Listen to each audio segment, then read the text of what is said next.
Hi friends, இன்றைக்கி குட்டீஸுங்க எல்லாருக்கும் பிடிச்ச கார்ன் கட்லெட் எப்படி பண்ணலான்னு பார்க்கலாம். வாங்க. ஒரு கப் கார்ன் வந்து வேக வச்சுருக்கேன், உருளைக்கிழங்கு ஒன்று வேக வச்சுருக்கேன், 1 ஸ்பூன் கடலை மாவு, 2 ஸ்பூன் அரிசி மாவு, கொஞ்சமாக இஞ்சி பூண்டு விழுது, அதுக்கப்புறம் வந்து கொஞ்சமாக வந்து தனி மிளகாய்த்தூள், காஷ்மீரி சில்லி பவுடர் கொஞ்சம், உப்பு, கரம் மசாலா கொஞ்சம், அப்புறம் வந்து பார்த்தீங்கன்னா புதினா, கொத்தமல்லி, கருவேப்பிலை நீங்கள் எது வேணாலும் சேர்த்துக்கலாம்.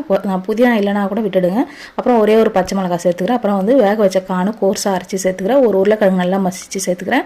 ஒரு வெங்காயம் பொடியாக கட் பண்ணி சேர்த்துக்கிறேன். கொஞ்சமாக வந்து அங்கங்கே கார்ன் தெரியறதுக்காக முழுசாக கொஞ்சம் கார்ன் வந்து சேர்த்துட்டு நல்லா தண்ணி இல்லாமல் பிசைஞ்சு உங்களுக்கு என்ன ஷேப் வேணுமோ அந்த மாதிரி பிடிச்சிக்கங்க. ஒரு 2 ஸ்பூன் வந்து மைதா மாவு தண்ணியில் வந்து கரைச்சிட்டு அதில் டிப் பண்ணி அதுக்கப்புறம் வந்து பிரெட் கிரம்ஸில் வந்து நல்லா வந்து கோட் பண்ணி ஃப்ரிட்ஜில் ஒரு 1 hour கிட்ட வச்சுட்டு அதுக்கப்புறம் நீங்கள் எண்ணெய் சூடு பண்ணி பொரிச்சு எடுத்தீங்கன்னா ஒரு சூப்பரான கார்ன் கட்லெட் வந்து ரெடியான ஈவினிங் ஸ்நாக்ஸ்க்கு. அதுக்கப்புறம் வந்து பார்த்தீங்கன்னா குட்டீஸுங்களுக்கு வந்து நீங்கள் ஸ்நாக்ஸ் பாக்ஸ் கூட கொடுத்து அனுப்பலாம். சூப்பராக இருந்தது. நல்லா மேலே கிறிஸ்பியாக உள்ளே வந்து சாஃப்டாக வருது.